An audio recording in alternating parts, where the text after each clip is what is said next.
Question number 7 को solve करेंगे। इसमें हमें क्या गिवन है, a tent is in the shape of a cylinder surmounted by a conical top. First line को रीड करने के बाद आपको डायग्राम बनाना स्टार्ट कर देना। तो एक तो हमें यहाँ पे सिलेंडर गिवन है, तो यहाँ पे मैं ऐसे करके एक सिलेंडर यहाँ पे बना लेता हूँ। आपको एग्जाम में नीट एंड क्लीन बनाना है। पहले हम इसको रफ में सोल्व करेंगे, उसके बाद मैं आपको बताऊंगा एग्जाम में इसको प्रॉपर तरीके से कैसे लिखना है। अगर आपको इसका सॉल्यूशन देखना तो आप इस वीडियो के लास्ट में जाके देख सकते हो। दूसरा हमें क्या गिवन है, यहाँ पे कोन गिवन है। तो कोन की शेप क्या होती है, इस टाइप से हमारे पास में एक कोन होता है। तो एक तो मुझे क्या गिवन है, यहाँ पे कोन गिवन है और एक यहाँ पे सिलेंडर गिवन है। अब हमें क्या गिवन है कि ये जो मेरे पास में कोन है, इसको ये जो सिलेंडर है इसके टॉप पे हमें रखना है। तो ये डायग्राम हमें यहाँ पे गिवन है। तो इसका जो फाइनल डायग्राम है वो कैसा बनेगा, यहाँ पे मैं क्या करता हूँ, पहले तो एक मैंने यहाँ पे क्या बना रखा है, यहाँ पे सिलेंडर बना लेता हूँ। ठीक है, ये तो हमारे पास में हो गया सिलेंडर। अब इसके ऊपर हमें कोन को पुट कर देना। तो ऐसे करके आपको ये डायग्राम बनाना है। इस सिलेंडर के ऊपर हमने क्या रख दिया, इस कोन को रख दिया। ये इसका डायग्राम बनेगा। इसके बाद नेक्स्ट लाइन में हमें क्या गिवन है, if the height and diameter of the cylindrical part are 2.1 metre and 4 metre respectively. देखो यहाँ पे रेस्पेक्टिवली गिवन है, इसका मतलब पहले हमें यहाँ पे क्या गिवन है, हाइट गिवन है। तो ये हमारे पास में 2.1 क्या होगी, हाइट होगी। एंड के बाद में क्या गिवन है, डायमीटर। तो यहाँ पे एंड के बाद क्या गिवन है, 4 मीटर। तो डायमीटर कितना होगा, 4 मीटर होगा। सिलेंडर की हाइट को अगर मैं स्मॉल h से रिप्रेजेंट कर रहा हूं तो ये कितने गिवन है हमें, 2.1 मीटर। ये इसकी यहाँ तक हाइट हो जाएगी। और सिलेंडर का जो डायमीटर है इसको अगर मैंने d से रिप्रेजेंट कर दिया तो ये कितना गिवन है, 4 मीटर गिवन है। इसके बाद में हमें नेक्स्ट लाइन में क्या बोल रखा है, the slant height of the top is 2.8 metre. तो स्लांट हाइट को हम किससे रिप्रेजेंट करते हैं, एल से रिप्रेजेंट करते हैं। स्लांट हाइट का मतलब क्या होता है, तिर्यक ऊंचाई। स्लांट हाइट कोन की होती है और ये जो आपके पास में यहाँ पे इसको हम एल से रिप्रेजेंट करेंगे और 2.8 मीटर हमें स्लांट हाइट गिवन है। फाइंड आउट क्या करना, हमें बोल रखा है find the area of the canvas used for making the tent. तो फर्स्ट पार्ट में आपसे क्या फाइंड आउट करना, ये जो कैनवास है जिससे ये टेंट मिलके बना हुआ है उसका हमें एरिया फाइंड आउट करना है। Also find the cost of the canvas of the tent at the rate of 500 per metre square. 1 metre square canvas की जो कीमत है वो कितनी हमारे पास में, 500। तो हमें सेकंड पार्ट में क्या फाइंड आउट करनी, ये जो कैनवास है ये कितना यूज हुआ, ये तो हमें फर्स्ट पार्ट में फाइंड आउट करना है। सेकंड पार्ट में इसकी कॉस्ट की कितनी यहाँ पे हमें कॉस्ट पड़ी है। नोट में क्या गिवन है, base of the tent will not be covered with the canvas. तो हमें क्या गिवन है, ये जो हमारे पास में टेंट बना हुआ है इसका ये जो बेस है यहाँ पे कैनवास का यूज नहीं किया हुआ है। टेंट के बेस में हमने कैनवास का यूज नहीं कर रखा है। आपने इस टाइप के टेंट किसी मैरिज में देखा होगा। आपने देखा हो कि जब आप यहाँ पे खड़े होते हो तो ये जो ऊपर का पूरा पार्ट है आपको यहाँ पे दिखाई देता है। इसका मतलब ये है कि जो कैनवास है वो कहाँ कहाँ पे यूज हो रखा है। ये जो सिलेंडर है इसका जो CS है यहाँ पे पूरे में कैनवास यूज हो रखा है यहाँ पे, और यहाँ पे भी पूरा कैनवास लगा हुआ है। उसके बाद ये जो कोन है, कोन का भी हमारे पास में क्या लेना है, हमें CS से लेना है। ये जो कोन का CS है ये भी किससे बना हुआ है, कैनवास से बना हुआ है। तो जो फर्स्ट वाला पार्ट है हमें, तो फर्स्ट वाले पार्ट में हमें क्या करना है, कैनवास का एरिया फाइंड आउट करना है। तो जब मैं कैनवास का एरिया फाइंड आउट करूंगा तो यहाँ पे कौन सा फॉर्मूला यूज करेंगे, कैनवास का एरिया फाइंड आउट करने के लिए हमें CS से किसका चाहिए, सिलेंडर का, प्लस उसके बाद में CS से किसका हमें रिक्वायरमेंट है, कोन का रिक्वायरमेंट है। अब आप ये बताओ, ये जो सिलेंडर है इसके CSA का फॉर्मूला आपको क्या बता रखा है, 2πRH प्लस, और कोन के CSA का फॉर्मूला क्या होता है, πRL।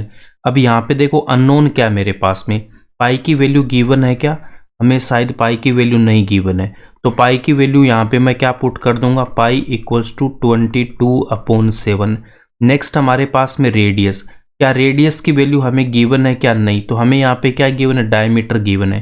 तो डायमीटर गिवन है तो यहाँ से मैं रेडियस फाइंड आउट करूंगा तो कितना होगा, डायमीटर अपॉन 2, 4/2 कितना आएगा, 2 मीटर। तो यहाँ पे रेडियस कितना पुट कर दूंगा मैं, 2 मीटर पुट करूंगा। सिलेंडर की हाइट हमें यहाँ पे गिवन है, तो h हमें कितना गिवन है, h गिवन है 2.1 मीटर।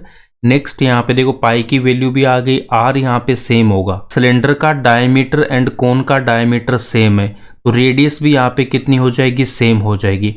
l क्या होती है, स्लांट हाइट, तो स्लांट हाइट मुझे कितनी गिवन है, 2.8 मीटर। तो यहाँ पे स्लांट हाइट क्या पुट कर दूंगा, 2.8 मीटर यहाँ पे हम लिख देंगे। इन सब की वैल्यू पुट करने से पहले इस स्टेप में जो भी कॉमन आ रहा उसको हम कॉमन लेंगे। तो यहाँ पे देखो पाई है, यहाँ पे भी पाई है, आर है और यहाँ पे भी आर है। पाई आर यहाँ पे कॉमन आएगा तो यहाँ से कितना रहेगा, 2h प्लस, और यहाँ पे कितना रहेगा, ओनली l रहेगा। अब हम यहाँ पे इनकी वैल्यू पुट करेंगे। पाई की वैल्यू 22/7 इंटू आर की वैल्यू 2 इंटू एच की वैल्यू 2.1 प्लस एल की वैल्यू 2.8। 2 को मल्टीप्लाई करूंगा 22 से तो 44, डिनोमिनेटर में 7। 2 को मल्टीप्लाई करूंगा 21 से तो कितना आएगा, 42। बट यहाँ पे डेसिमल है तो एक डिजिट के बाद हमें डेसिमल लगाना प्लस। 2.8 को हम रखेंगे एज इट इज, 44/7। इसके बाद में इन दोनों को यहाँ पे मैं ऐड करूंगा। 4.2 को लिख दूंगा यहाँ पे 42 एंड 2.8 को लिखूंगा 28। इनको ऐड करूंगा तो 70। एक डिजिट के बाद यहाँ पे डेसिमल लगाऊंगा तो कितना आएगा, 7 आएगा। 7 से 7 को कैंसिल करूंगा तो कितना आएगा, 44। और इसकी यूनिट क्या आती, मीटर, तो मीटर स्क्वायर। ये तो आ गया कैनवास का एरिया। अब सेकंड पार्ट में हमें इसकी कॉस्ट फाइंड आउट करना है।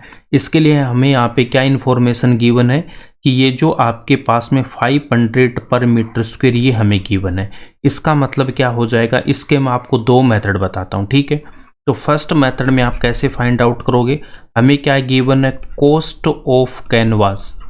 Cost of canvas 1 metre square. देखो पर मीटर स्क्वायर का मतलब क्या हो जाएगा, 1 मीटर स्क्वायर। ये कितना गिवन है हमें, यहाँ पे गिवन है 500 रुपीज, ये तो हमें गिवन है। अब आप ये बताओ कैनवास का कितना एरिया आ गया हमारे पास में, 44। तो यहाँ पे हम क्या लिखेंगे, cost of canvas 44 metre square. तो आपको क्या करना है, 44 से इस 500 को मल्टीप्लाई कर देना है। तो यहाँ पे कितना आएगा, 0 0, 5 को 4 से मल्टीप्लाई करूंगा 0, 2 को कैरी करेंगे, 5 को 4 से मल्टीप्लाई करेंगे 20, 20 में 2 को ऐड करूंगा तो 22। तो आपके पास में 22,000 रुपीज आ जाएगी इसकी कॉस्ट। सेकंड मेथड क्या, देखो सेकंड मेथड में आपको कैसे फाइंड आउट करना है, एक फॉर्मूला मैंने आपको बता रखा। कॉस्ट है वो किसके इक्वल होती है, एरिया इंटू रेट।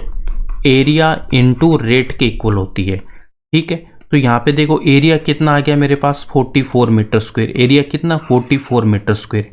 उसके बाद में हमारे पास में रेट कितना है, 500। रेट कितना, 500। इनको मल्टीप्लाई करोगे तो यहाँ पे देख सकते हो ये स्टेप आ गया हमारे पास में। तो यहाँ से भी कितना आएगा आपके पास में, 22,000 रुपीज।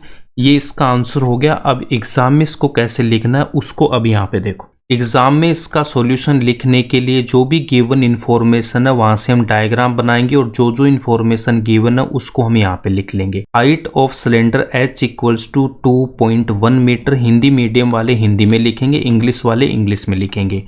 इसके बाद में डायमीटर ऑफ सिलेंडर किसके इक्वल हो जाएगा, डायमीटर ऑफ कोन, और ये कितना गिवन है, 4 मीटर गिवन है।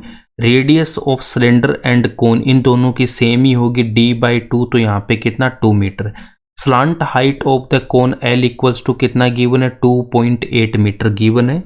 इसके बाद यहाँ पे मैं क्या लिखूंगा, area of canvas equals to CSA of cylinder plus CSA of cone. इनका फॉर्मूला यूज करेंगे। यहाँ पे देखो पाई आर कॉमन आ रहा तो ये स्टेप आएगा, पाई आर एच एंड एल की वैल्यू पुट करूंगा तो ये स्टेप आएगा। इसको जब हम सोल्व करेंगे तो हमारे पास 44 मीटर स्क्वायर आ जाएगा। फर्स्ट वाला पार्ट हमारा यहीं पे कंप्लीट होता है। सेकंड पार्ट में हम लिखेंगे cost of canvas 1 metre square equals to 500। Cost of canvas 44 metre square जो हमने यहाँ पे फाइंड आउट कर रखा, तो 44 को 500 से मल्टीप्लाई करेंगे तो हमारे पास आएगा 22,000। कॉस्ट फाइंड आउट करने का सेकंड मेथड, उसमें आपको क्या लिखना, cost equals to area into rate. तो एरिया 44, कॉस्ट है यहाँ पे 500, इनको मल्टीप्लाई करूंगा तो 22,000। एग्जाम में किसी एक मेथड से आपको कॉस्ट फाइंड आउट करनी, या तो इस मेथड से कर लेना या फिर इस मेथड से कर लेना। आई होप आपको ये क्वेश्चन समझ में आया होगा, तो इस वीडियो को लाइक कर देना, ज़्यादा से ज़्यादा अपने दोस्तों के साथ शेयर करना एंड इस चैनल को सब्सक्राइब कर लेना।